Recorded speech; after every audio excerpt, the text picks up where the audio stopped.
All right, so we got Jen Bryant here from Practical Family. Hi, and Tonya Kubo.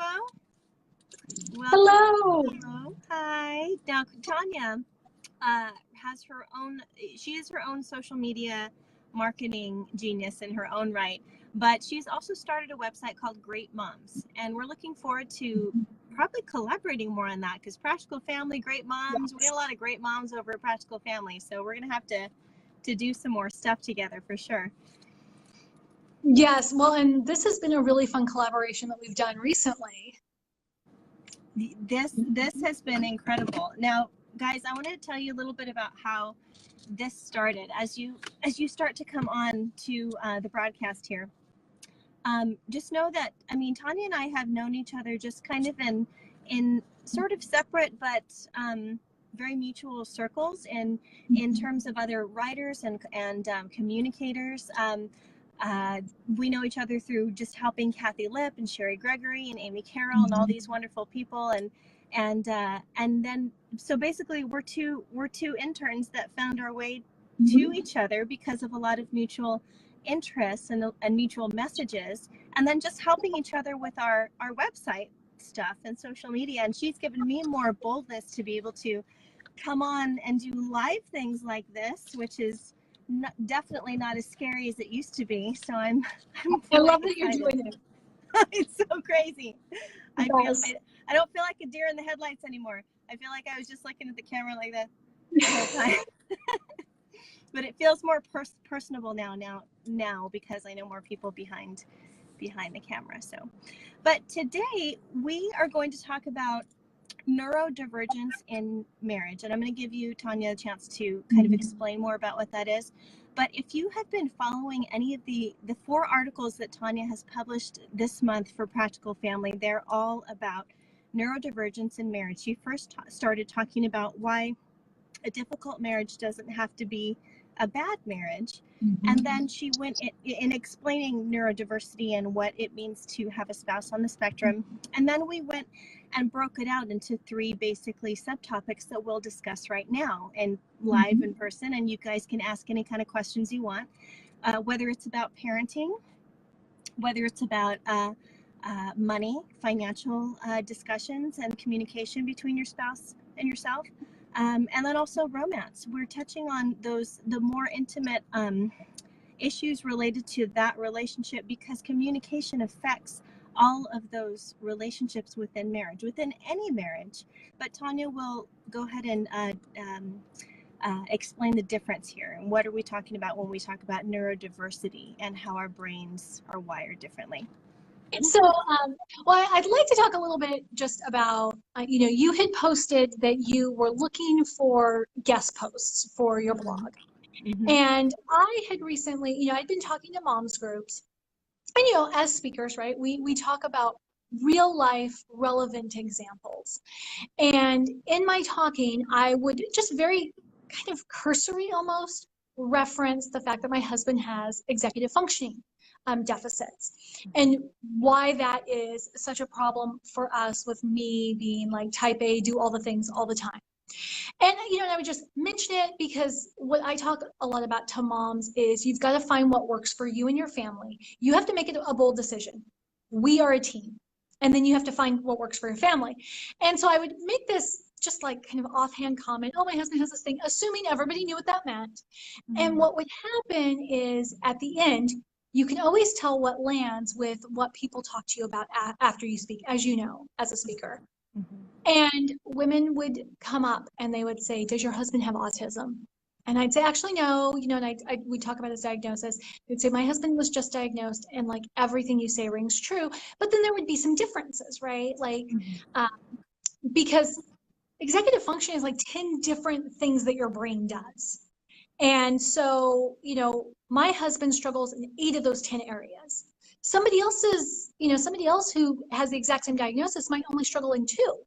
And so, and it depends on what 2, right? On how difficult it is. So I started doing some research because I'd been doing research for our own issues and getting incredibly frustrated that there is a growing body of research and resource for parents of children who have, whether it's ADD autism, executive functioning, sensory processing disorder fits in there, dyslexia fits in that idea of neurodivergence, anything where the brain is wired differently. So it's a lot of diagnoses, right? And there is no cookie cutter approach to any of it. But there's all these great resources that exist for parents. And even there, we need a lot more. But I wasn't seeing anything for spouses. I found a couple of books, and honestly, it's like, suck it up. That's their big advice. That was really helpful for me, let me tell you. It's like, well, you know who you married. And so then we did the professional counseling route, and sat in a lot of therapy chairs going, well, you know, you could get a divorce. That's an option. And we were like, no, we came into this saying this is non-negotiable. And so when you had sent that that invitation for guest posts, I went and I looked on your website, and I was like, this is a website. This is a person who is 100% committed to the sustainability and success of families. Yes. And this is a topic that I believe is a major threat to the success of the modern family. And so I reached out to you and I said, I have this thing, like, I actually haven't written about it anywhere, but it is like so burning in my heart. I haven't even done a full talk on it. I just mention it in circles, but I know that there's a need. And I know that we have a population of children out there who are neurodivergent, and we have an education system that feels to me as a mom and me as a spouse that it is set up that when they graduate high school, their problems disappear. I don't see anything that seems to care about their relationships that they develop as they grow. I don't see anything that builds their need for peer relationships, that would set them up to be good spouses. So I thought, well, you know what, I can't, I'm not an expert. I can't save anybody's relationship, but I can share what has worked for us, because I'm not seeing that anywhere. And so I have to say thank you. Thank you for letting me have that. Thank you for letting me take 4 articles to explain it, because it's a lot to unpack, and it would have been really hard to just do like a one and done deal. Sure. But you could have done that. But you decided that your readers and your community was more important than just a one and done, check a box. And so I think that needs to be acknowledged. Oh, thank you. Thank you, Tonya. Yes. And I mean, I'm over here just blown away that you're willing to do that much, you know, but it makes more sense now that because you had this on your heart and you had done your homework and figured, wow, I kind of feel alone here in this. I kind of feel like, well, where's my support? Do I have to create it? And sometimes that's where the best things are birthed, right? Out of that need. And when God puts that on you, and he knows exactly who you are, and he's given you the skills to, you know, even just as a communicator, sometimes we need to tell our difficult stories, you know, and oh gosh, I can't even either. There's a whole nother afternoon session about that, just about the willingness and the boldness to speak out what's uncomfortable. And even in this topic, Tonya, I mean, this is about our most intimate relationship. This is with about our husband, you know, or if you're your husband watching and it's about your spouse as a wife, you know, it's like, I knew there were flags, but I don't quite know how to either label it or pinpoint it, or we're not even trying to talk bad about anybody. You know, we don't want to throw husbands under the bus. We don't want to make them sound less than. It's not about that at all. It's about mutual understanding. And that's what I hope comes out today. So if you're watching, I just want to acknowledge a couple people who are watching. Brenda, we see you. Brenda, hi. Brenda's watching from Kentucky. Kim Nowlin is here. Oh, I love Kim. Oh, Kim, oh, my friend Kim Wilson House. My friend Kim, I love her. I can't wait to see her again. Thank you all for being here and watching. And as you come on, just know that Tonya and I are here to answer mostly Tonya will probably be answering your questions, but we're here to facilitate questions together about what neurodivergence in marriage is and what it looks like. And so why don't we start going into that now? When did you, Tonya, and then I have a couple of reader questions here too that we'll hit. Great. Well, let's start first with a disclaimer, kind of. Yeah, go ahead. And because I think it's important in this space, because I love that you talked about, like, we're not here to bash our spouses at all. We're not here to bash anybody who's neurodivergent.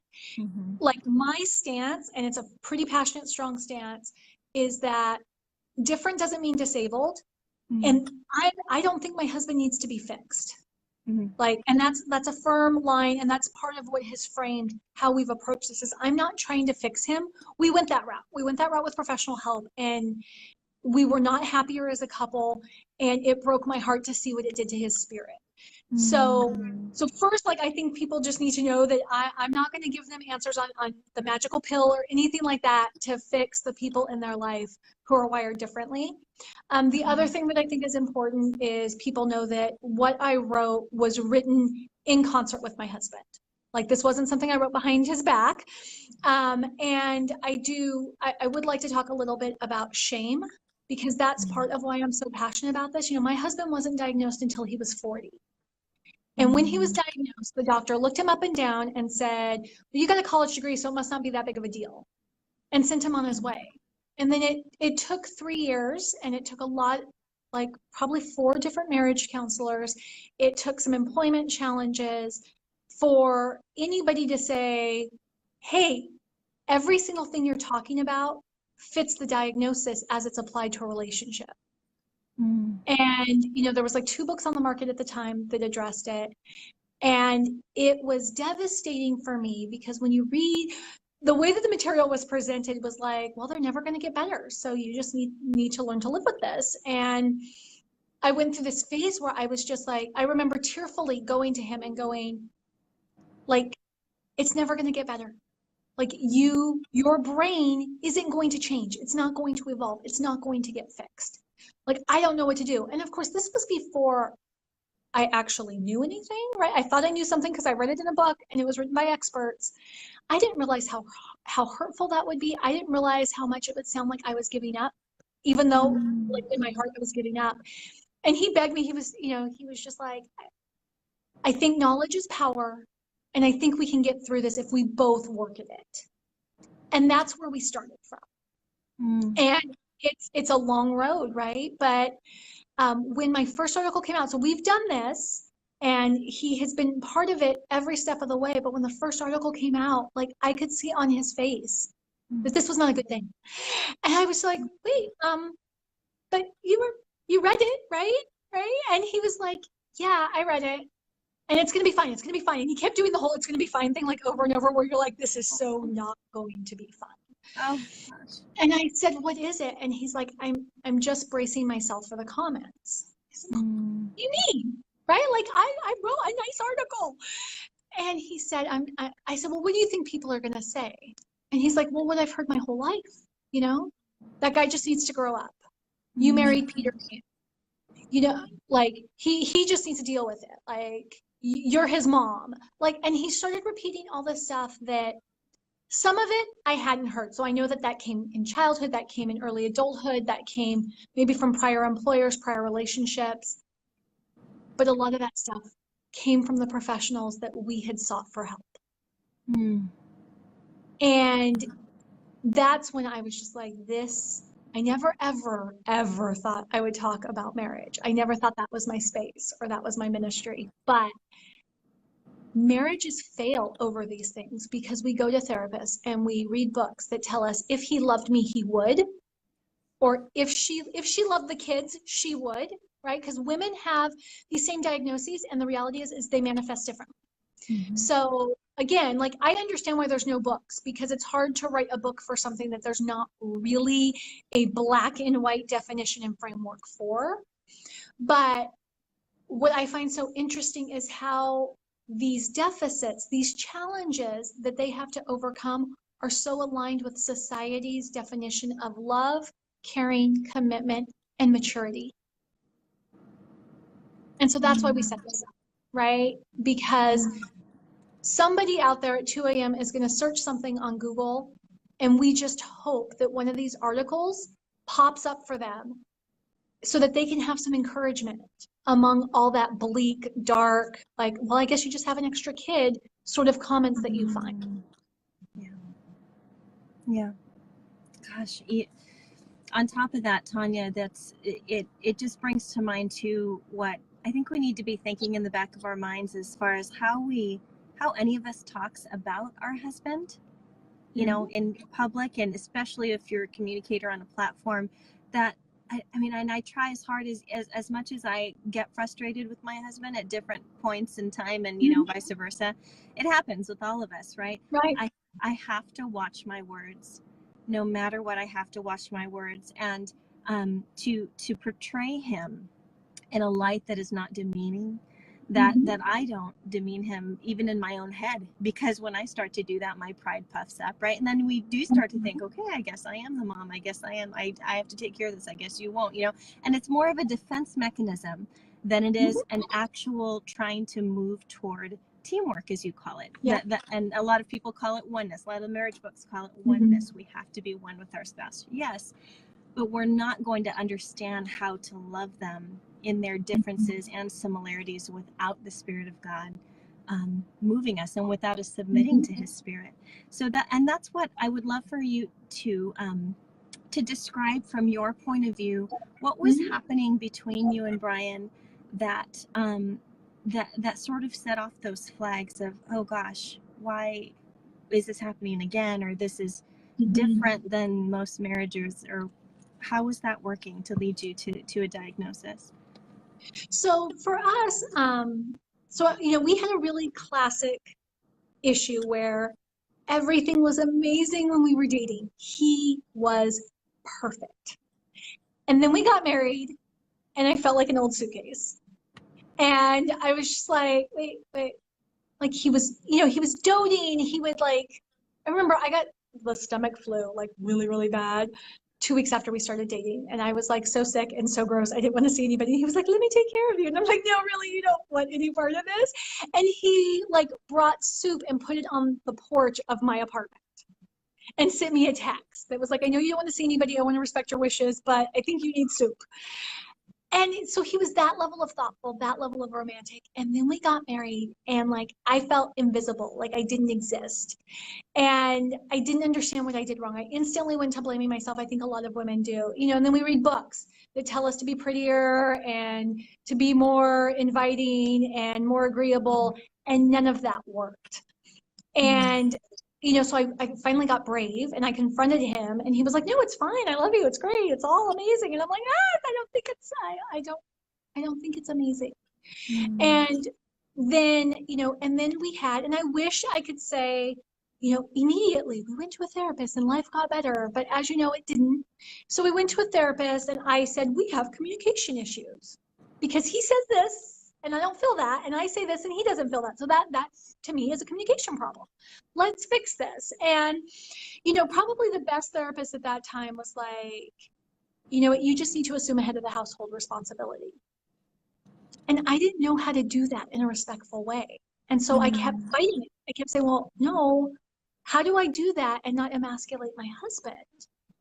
And so, you know, so we wrestled with gender roles a lot, you know, and so that's where I talk about like going to small group studies, and we fought more leaving our small group fortify your marriage like couple study than we ever fought outside of those, because I'm like, well, the book says, and he's like, the book is stupid. And that's exactly how mature we are when we have conflict, right? And I mean, but that's just real life. That's what we were doing. And I just kept, I mean, so what I would say, so I've been married before. He's been married before. We didn't have children in our prior marriages, but I would just find myself at night going, this would be easier by myself.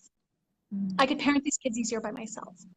And then I would force myself to think of why that would be terrible. You know, and I would remind myself how fun he was with the kids, and how if it was up to me, there would never be fun until the 11th of never, because I am all business all the time.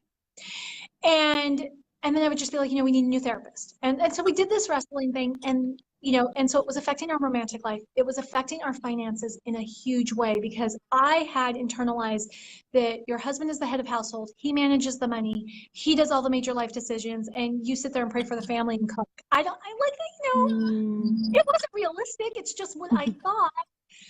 And he wasn't doing, he was failing at that. And then he didn't know how to tell me, because he didn't want to disappoint me. And so that created more distance. And so it was distance, distance, distance.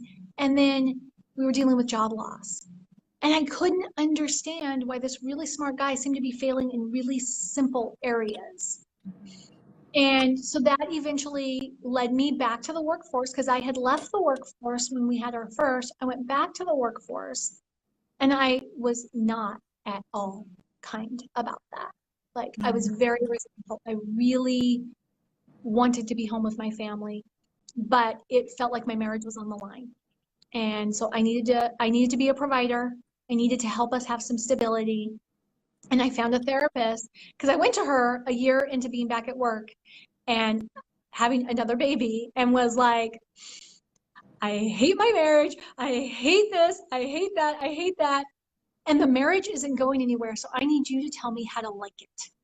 And she was like, oh, okay, so that's what we're doing today. But it was like in 3 sessions, she was like, do you think he has ADD?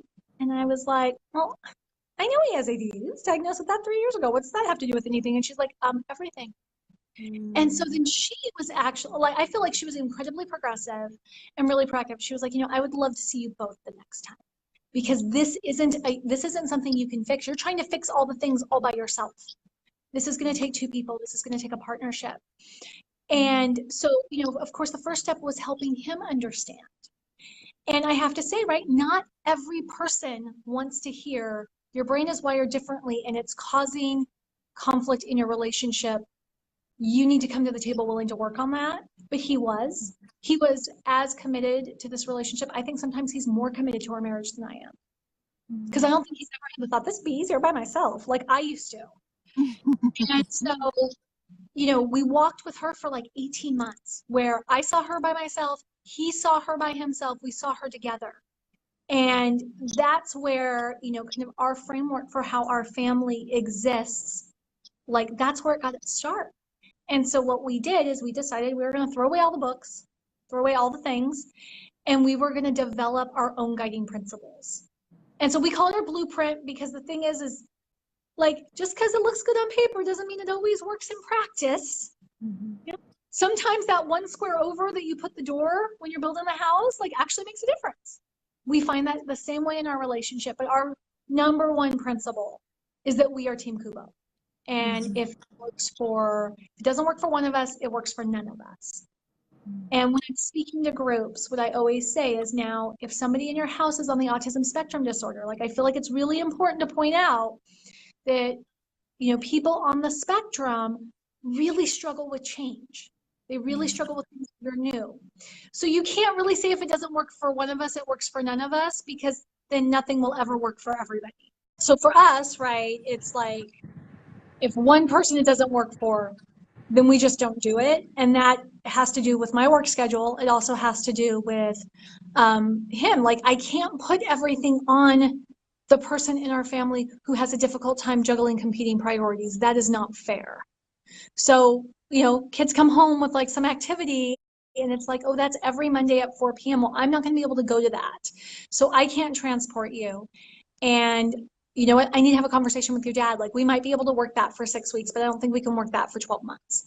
So, and he'll always say yes, right? Because he wants to say yes. He wants to make me happy. He's a great guy. But so I have to be the one who says, okay, but like, what is this going to look like practically? Like, how are we going to make this work every Monday at 4 o'clock? Like, does this mean, are we going to put an alarm in your phone? We have a whiteboard. I talk a lot about the whiteboard and how much I hate it. But what I hate more than anything is the fact that it works. And so I can't actually complain about the system in our house that works really well, even if I think it's ugly.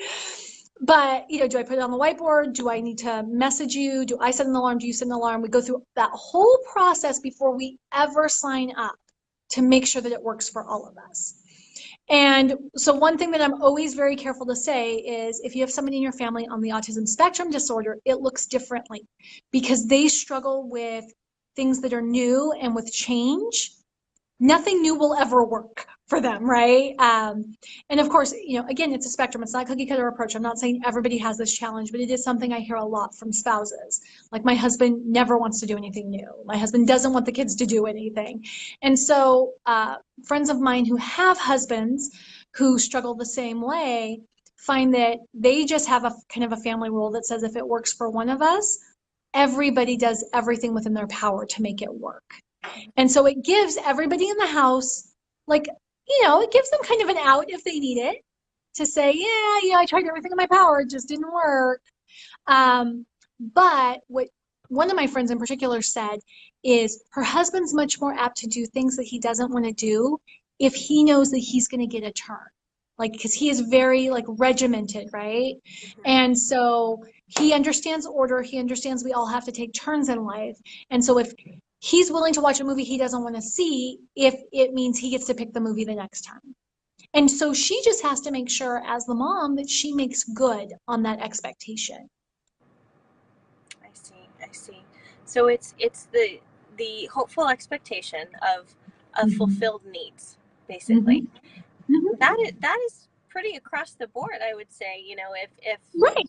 a spouse can look forward to knowing that they're going to have equal opportunity, equal input, then that is a very respectful platform to begin with, or foundation rather, to begin with in any relationship. But even more so for the neurodivergent spouse, the spouse on the spectrum, they absolutely need that security because of what's happening in their brain, is what you're saying. Exactly. And and I love that you touched on, like, a lot of the stuff that we have found worked for us is actually just good partnership principles, right? Yeah. But for some reason, we don't take those partnership principles into marriage.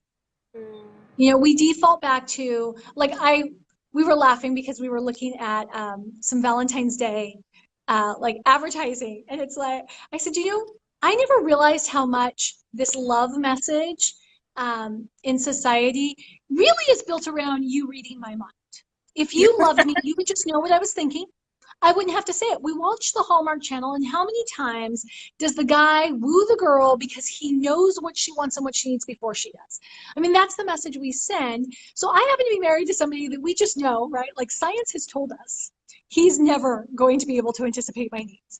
He is not going to be able to say, well, Tonya said this last Thursday, therefore she thinks this today. Like, that connection's not going to happen. So we're actually kind of lucky because we have a concrete reason to say all that messaging is ridiculous and we're not going to listen to it. The average couple, I think, buys into it because they don't have that concrete reason. They just keep kind of spinning in circles, like, well, my friends say if he loved me, he would, so why doesn't he? And then you end up having really illogical conversations because it's all based on mind reading, and we all know that we can't do that. So one practical example of that you've mentioned before is gift giving. Yes. So that, for example, I mean, if you say, my husband never gets me gifts, therefore he doesn't love me. I mean, that doesn't. That can't translate realistically. I mean, so what other kind of basic things like that you've had to kind of let go of those expectations and just be real about and be honest about with each other? Like, what are some other examples of that, just so people have an idea of what we're dealing with here? Well, I think that's a really good question to ask, because it also helps people go, like, do I have this problem, right? If they're like, so, gift giving is a big one. And there's also kind of a disparity in gift giving. He's great at gifts for kids because kids tell you when their birthday is every 5 minutes. Yeah. Right? Like, I have, my youngest, her birthday is in July, and she's been telling us every time we go to Target, she tells us what she wants for her birthday since January. Yeah. Like, he can never forget what she wants. Very clear picture, right? Because she's never going to let him forget. Yeah. It's just, it's not socially acceptable for us to do that as adults. Yeah. But so gift giving has been one thing that we've had to, renegotiate. And I talk a lot about agreements, and I talk a lot about negotiation because it reminds me that it's a partnership. It's not that I'm that sterile about our marriage. It's just, I have to go, okay, so we both have equal opportunity to improve situation. We have equal opportunity to wreck the situation. And I try really hard to take ownership when I recognize that I am contributing to wrecking. So other practical kind of like things that we're challenged with, right, is so events, right? So appointments, right? Put them in the calendar. Well, somebody has to remember to check the calendar. And so, like, my poor husband, his phone goes off all the time because he has to set an alert for everything. He has to set, I mean, you know, he's got his alarms to wake up, but then there's the alarm that's like, you have 30 minutes to get out of the house. And then there's the alarm that says, if your lunch is not in your hand, you are going to be late to work. And then he has the alarm that he should be warming up the car when that alarm goes off. And if he's not, he knows he's in like big trouble in terms of being late. And then he has alarms for all the deliverables he does throughout the workday. And then we have, you know, going home. And one of the things that I had mentioned earlier was the whiteboard.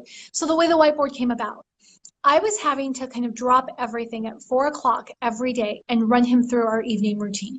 So remember, you have to pick up child A at this location at 5:30. Child B has to be picked up at 5:20 because at 5:31 we pay extra money for where she's at. And I'd walk him through the whole schedule, and then don't forget tonight is swim, and this is that. It's a lot of things. And even if I did it like on Messenger so he could read it, there's still a lot of time between 4 o'clock and say 7 p.m. when it all ends. Right. And so he was forgetting, so specifically he was forgetting swim lessons. And swim lessons cost, right? So then I'm all like, we pay good money for that. My daughter's like, why doesn't Daddy take me to swim lessons? And so we had this conversation. It was one morning, and she was very just 9, honestly, right? Like, Dad never takes me to swim lessons. Dad always forgets, always, always, never, never. And it hurt me, right? Because I'm like, where does she hear that? She's got to hear that from me. Yeah. She's got to hear me tell him, how come you never do this? Why aren't you doing this? And so, you know, I stopped and I said, okay. And I, in a minute, explained neurodivergence to her. And I said, you know what? Daddy's brain doesn't work the same as Mommy's brain. Daddy's good at things that Mommy's not good at. And I remember everything. I don't have to write anything down. Dad's not like that. So he forgets swim lessons. But here's the thing is you're 9 years old and you know when swim lessons are. And maybe other 9-year-olds don't have to remind their dad that they have swim lessons, but you could. And so that was like an area where it was like, you know, and he would say like, let's get a whiteboard. And I'm like, I don't want to junk up my house because I'm vain like that. And we went round and round until it just no longer was practical for me to do these 4 p.m. reminders. And so I got the whiteboard, and honestly, like, not very kind about it. I was like, fine, I'll get the whiteboard. Let's see if it ever gets used. Got the whiteboard. Lo and behold, if I write things on there, they get done every time without fail. He looks at the whiteboard. So I tell him all the time, I hate that whiteboard more because it works than I do for anything else, because it proved me wrong. But like that's a very practical thing, right? He needs to see everything. And like if I could put a whiteboard in every single room, that would probably improve everything even better, because if he could just go to every room and see what needs to be done, he would always have these reminders. I think it's important to remind people where there's one thing that he does like really well. So I'm analytical, if you can't tell, and I'm type A. So I always laugh that, and you know that I lead the Clutter Free Academy Facebook group. So I have a clutter problem. But I laugh that he can get my whole house, like the whole house, company clean ready in the amount of time that it takes me to stand in the kitchen and go, do I clear off the table? Do I wash the dishes? Do I clear off the table? Do I wash the dishes? I'll sit there and just like chicken and egg in my head, can't make a decision. And in my periphery, I see him like moving about and he's not talking and and I like look around and like my floor is being mopped. Like the dishes got done. And I'm like, how do you do that? And he was like, well, you were really upset and you were like, the house needs to be clean. So I just thought I'd clean it. And then, you know, when you were done being upset, figuring out where to start, well, whatever. And here's the thing. He's never angry with me about it. He's never like, you need to do more around the house, Tonya. He's never once said that to me. He doesn't say, you know, why can't you be like me? He doesn't, I mean, he has no expectation that I change, which has helped me not expect him to change. And just to remember the gift. I tell people all the time, like, my house would be a hot wreck if it was not for him. And it's not because he's made either. It's just because he has learned how to hyper focus. So that's something, you know, that can be a gift. Not everybody can channel their hyper focusing like he can, but he can. And he just gets in the zone. Now he can also hyper focus on television and like come to 8 hours later, not hearing a single thing that I've said to him over the last 8 hours. That happens as well. But there's a lot of great areas where he's just like, if I can keep the kids out of the way for him, I'll take him to the park or whatever. he is so happy to just have an uninterrupted block of time to do a thing. And then he's okay if I tell him what the thing is. Like, he doesn't even need free will on that. Mm-hmm. So, I mean, I think those are some, I don't know if that exactly answers your question, but those are some like practical sort of problems and solutions that we've come up with.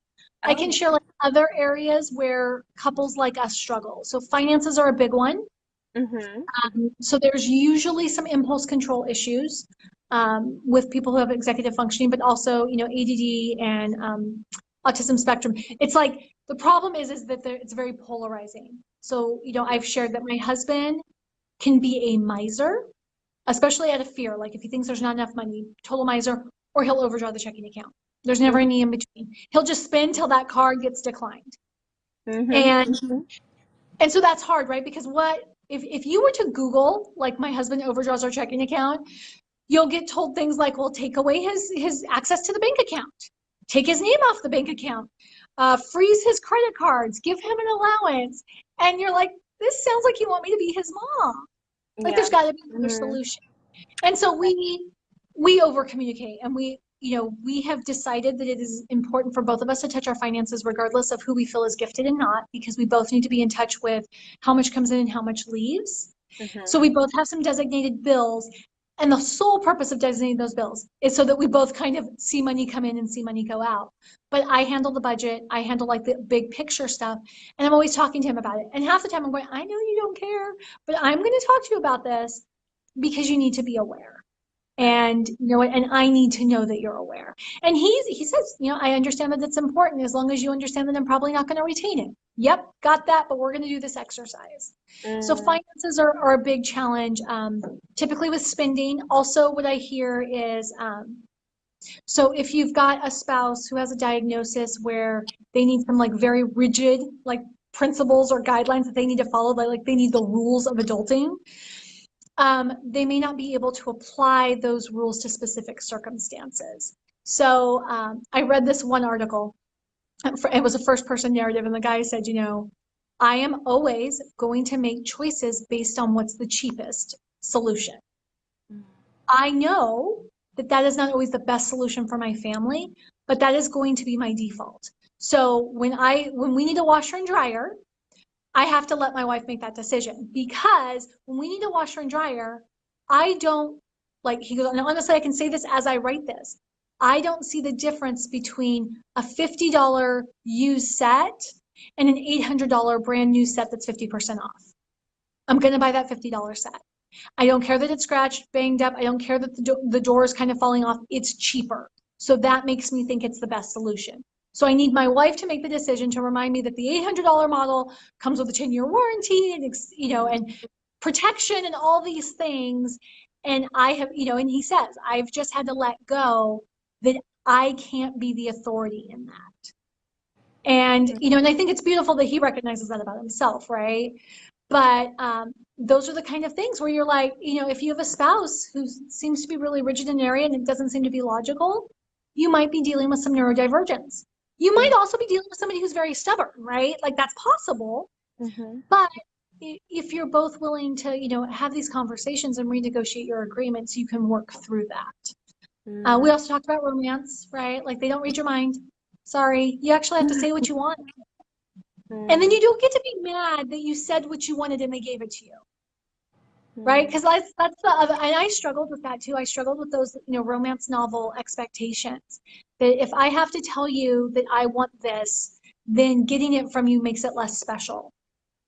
Like, I have to, we talk about this, I have to ask for hugs. He doesn't think to hug me.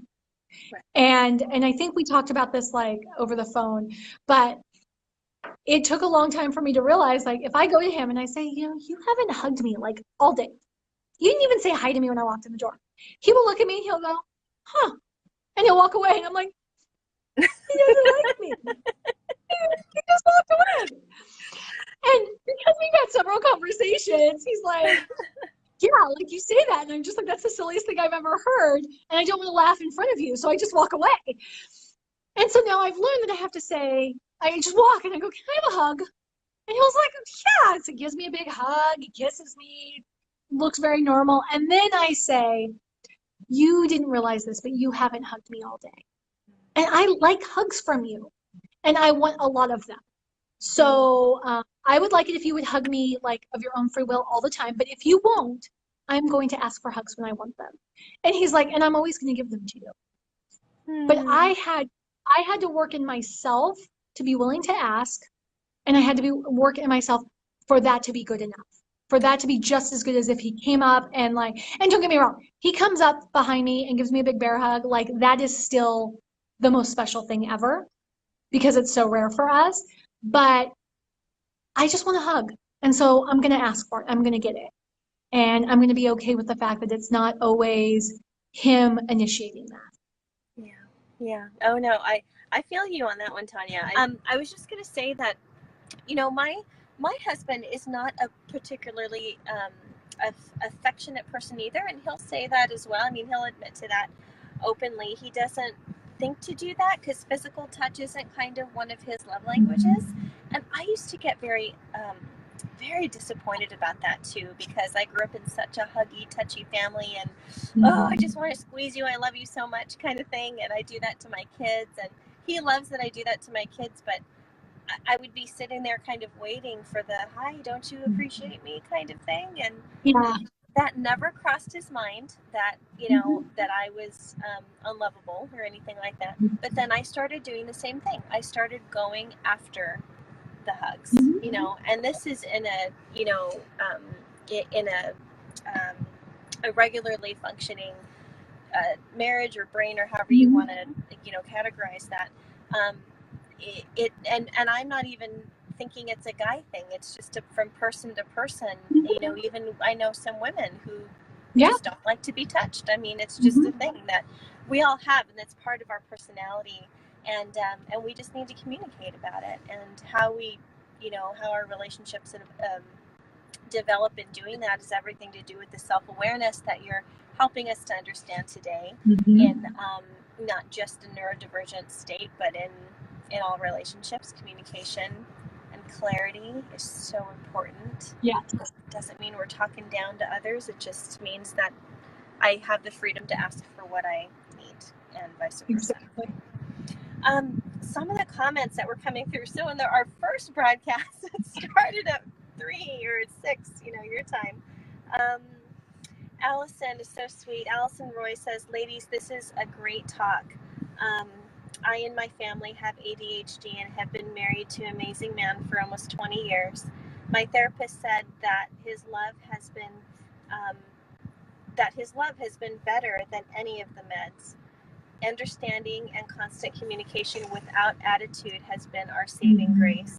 The Lord moves in our marriage every day. Thank you for today. Oh, I love that. My friend Kim says, love that you ladies are talking about this topic. Although this isn't something that's part of our marriage story, I have so many friends that this information would be so helpful for. Oh. So affirmation for this message, Tonya, right off the bat. I mean, we're hearing every day that people need this message. Lisa says, yes, in fact, I love many of the things that are different about my husband. Right? Embracing differences. Oh, yes. Oh, perfect. Let me see. A couple more have said. Let me go down here. Okay, then in our second broadcast, Sheena McKay's here. Hi, Sheena. She says, oh, it's so hard. I do struggle with that. Yeah, I think you're talking about the physical touch, right? Right, yeah. Right, Sheena, yeah. And then Bethany says, oh, that's such grace from both of you. It's beautiful. And then there's this guy named Brian Kubo that jumped on too. He said, he says the whiteboard is good for the 9-year-old too. he's right. She does love the whiteboard as well. So it's working for everybody. So I love that. So you touched a little bit on the financial issues there. Some on the we talked a little earlier about parenting and getting on the same page and communicating the same things to our kids, and then a little bit about and then you briefly touched on the romance issue. I love what you said in the article actually about kind of what communicating what each other wants and needs, but also the sensory thing for your husband. Oh, yes. Lace, I mean, little cutesy negligees aren't necessarily his bag because it's like a sensory thing, right? Yeah. Well, what's funny is it's like he doesn't want to touch it like at all, right? Like that's okay. But what I took a long time for me to understand is it's such a visceral reaction for him that all he can think about is that I must be so uncomfortable, and he can't enjoy like me being in pain or me so he just can't even get over like, oh, like you should get out of that, but it's not in a good way that he means that. So yeah, so we don't do lace, and that's okay. And I've shared that with a couple of other women because I did not talk about that. Was probably what took me the longest to ever speak about to anybody, because the questions, right? I mean, like, we have gone through phases in our marriage where we sleep in separate rooms because he just, the sheets or whatever just bothers him. And so, and everybody's just like, they want to have this like divorce rescue talk with me. And I'm like, no, you don't understand. Like, I'm making my marriage work. So it took a long time for me to ever say it. But I talked to some women, they're like, oh, so you just get to wear like t-shirts? Like, that's amazing. That's amazing. And I'm like, yeah, I have like some women have like whole drawers of like little delicate like silky things. I have this like whole drawer of like flannel pajamas. They're soft. They work. But yeah, I'm like, yeah, actually, I kind of like it. I've grown to really love my jammies. And just, I remember crying about the fact that I had lingerie from our wedding that it still had tags on it. And now I just like laugh at like how like I just didn't get it back then. And now I'm just like, dude, there are women out there who are wishing they were in my flannel jammies. Yeah, like all of us. Well, maybe not you in Hawaii. I mean, do you ever get flannel jammy weather? No. Yeah, that's true. Not me in Hawaii. I love when we get that nice cold breeze and I get to wear flannel pajamas and get cuddling. Yeah. Otherwise, it's just, yeah. But yeah, that's another topic for another marriage discussion. Goodness. I do have actually a reader question that she submitted this week. And it's kind of in different parts, but it has to do with ADD, particularly about impulsivity, like how you respond, how is a spouse supposed to respond to their spouse when they are reacting with such impulsivity to, like, particularly like disciplining the kids, right? Yeah. So how do you respond respectfully and in a good way when your ADHD spouse is kind of like knee-jerk reaction? And no fault of their own, but it's like, how do you talk about slowly calming that down? So I can tell you all the different ways we've addressed this, because again, right, it's like, it's not a one size fits all approach. So, and again, you have to, away from the children, I think, talk first about it. I've noticed this, because you have to see how open they are, right? They may not even see that they're doing it. And that's where we started, where I was observing that he seemed to be uncharacteristically harsh, but also inappropriately harsh with one of our children around certain things. And I'm just like, what is it? And I remember, like, that was before I was as evolved as I am now. So I'm like, what's your sitch? Like, what's going on here? And he was just like, what do you mean? And so, I shared that with him. And then, like, for him, he's self-aware now. Like, he was just like, I didn't realize I did that. Like, I know why I have these issues, but I didn't realize that I wasn't hiding those. And so we had, some conversations away from the children, like, maybe next time you could do this. And then it got to where once I realized the impulse control issue, and that in the moment he doesn't see that he's doing it to stop himself, then I started to, say, hey, what would be a good way for me to cue you in the moment? And so, there's times where I have said, where I've seen him just verbally like wound our child with something that he said. Where I'll be like, hey, I'll kind of like smile, and I'll just be like, hey, like, Was that really necessary? Did we have to go there? And, and he'll just like, he'll pause. And then, because we've talked about it ahead of time, I might remove the child and go talk to her one-on-one. And, and I might solve it. And then I might go back to him and say, this is what I saw.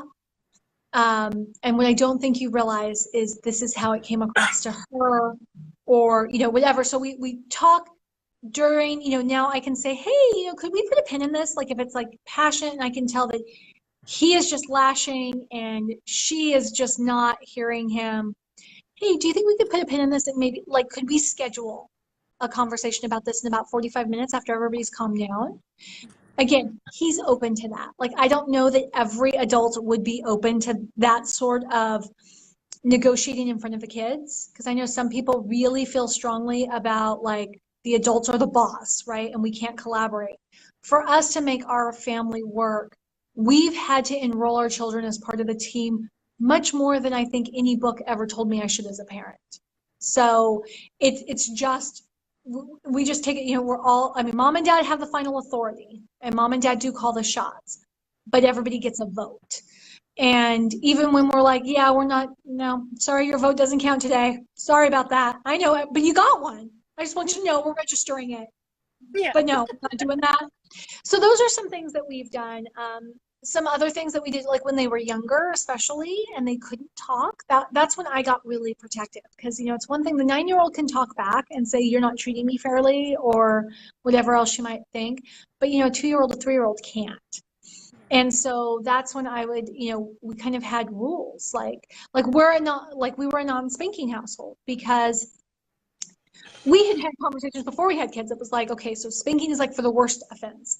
And so it was always, we had this agreement before we had children that we would always like consult when we wanted to spank, because we need to think like, if that's the worst thing we're going to do, well, we need to think through what would like the next worst behavior. And like, should we save this for that? And that was like always our thought.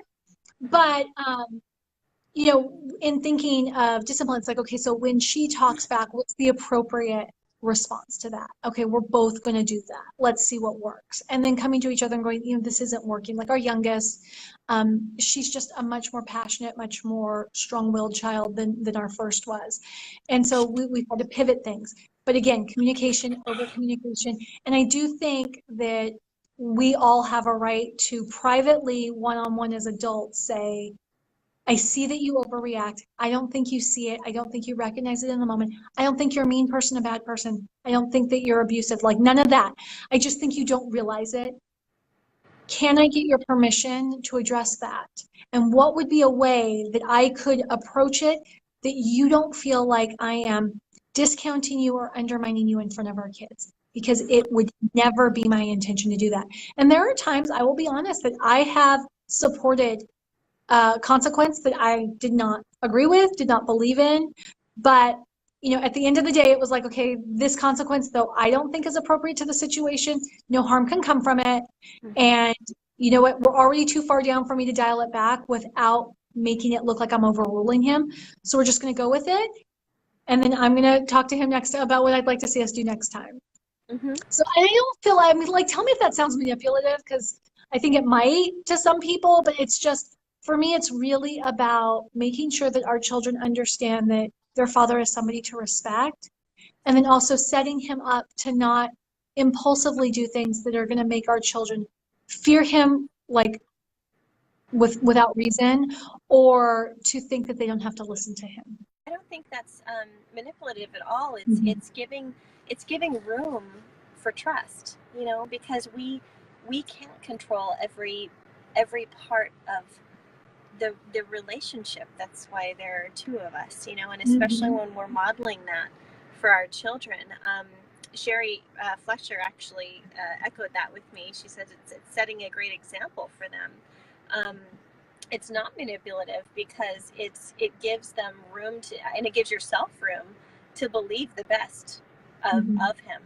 And gosh, because if we're the only one ever calling the shots, ever approving every decision, I mean, that's not that's not a marriage. It's not a parenting team. Sherry also says it'll teach them how to respect their spouse. their own spouse. Yeah. Yeah. And you know, that is such, go ahead. That's an amazing point, because that's really how I approach this as a woman who is in the workforce and who, if you can't already tell, has strong opinions about a lot of things. I want to raise daughters to know that their father is an amazing person, even if he's different than me. And I want them to learn how to respect their future husbands, because I do feel like as parents, it's our job to set them up for their future relationships. Yes. Yes. And that's what we're all about at Practical Family. We're all about helping parents to set strong foundations for healthy homes. You know, so when we talk about what it takes to get through the conflicts of our marriage, no matter how our brains are wired. I mean, we are different people just because we're all individually different people as well. But learning a little bit more about what neurodivergence means and the expectations and the limits that we all need to accept. We all have specific limits, right? Of our own person, of our own circumstances, of our own environment, whatever it may be. But which foundational principles will always be there are things like love, respect, empathy, courtesy, even. I mean, you know, no, it doesn't have to be my way all the time. Or yeah, I think a different way would work, but me imposing that would just make you feel ... you know, worse about yourself or less than me or whatever. And I fight that all the time because I like to know what's up. I like to think that I know some things, and when I make to feel less than, I will fight back, and I do it the most in my marriage. But when we don't recognize that of ourselves, we can't ever get better. We can't ever have more grace, and it's more about grace than it's about any kind of winning, isn't it? It is. Well, so I got a question that came in, if you want me to share that one, because I think it's a good one. So the question that I received was somebody who asked, what is the benefit of a diagnosis? Why get diagnosed?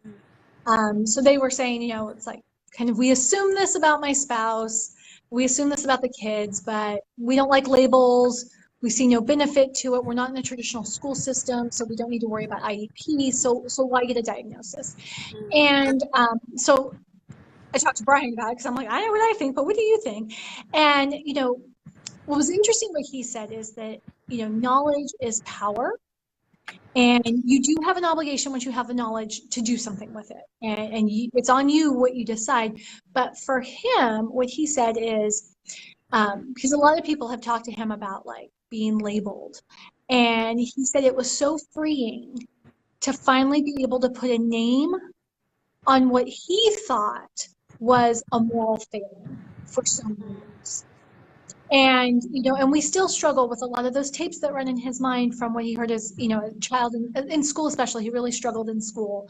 And, you know, for him, it was like, okay, well, there was a label, and then there was information on what that label meant. And then I could go, oh, I fit that box, I fit that box, I fit that box, I don't fit that. And now I have a plan of how to fix things or how to accommodate some things. But you can't fight what you don't know. So his point was, you can assume all you want, but you're never probably going to take like an action step if it's just an assumption. There's just something about having the formality of diagnosis, having third-party validation that makes you go, oh, okay, this really is the thing. And so let's take some steps forward. So that's the answer to that. If anybody's wondering, like, why bother with diagnosis as an adult, or why bother with diagnosis if you don't have kids in a public school system who need services, then that is the answer. Right. Okay. Well, good. Now, I want to wrap up at this point. I know there's so much more to talk about, and thank you so much to those of you who are joining us right now. Karen, my friend Karen, I love you. And Sherry Gregory is watching. Hi, Sherry. Oh my gosh, our mutual favorite person. Yeah. Oh gosh, Lynn. Hi, Lynn. My mom is here, Valerie. Melinda, one of my favorite townhouse people. Melinda is here.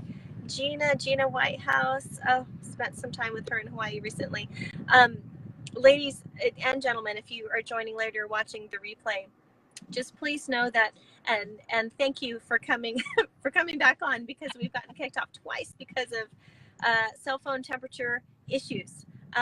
But anyway, we just love that you're here, that you joined us today. Thank you so much for coming on to learn about this. If you want to learn more or just check out Tonya's articles, go to practicalfamily.org, and there are 4 articles up there on the blog. All of them say neurodiversity in marriage, and they're either about the introduction to it, parenting, finances, or romance. And may this be the first of many discussions, or maybe yes, things that you produce on this topic. I love that you're doing it with your husband as a team, that even though it can be a difficult thing and a vulnerable thing to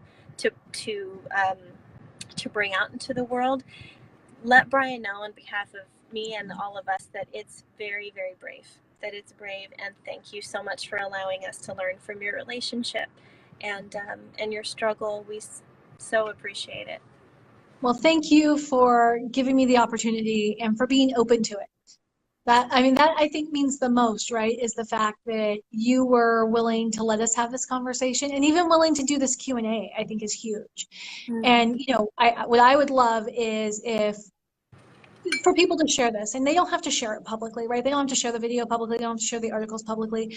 But if they know people who are struggling, like, the wrong way to share something is to say, you need this. The right way to share something is to say, this was powerful for me. I was thinking it might be powerful for you.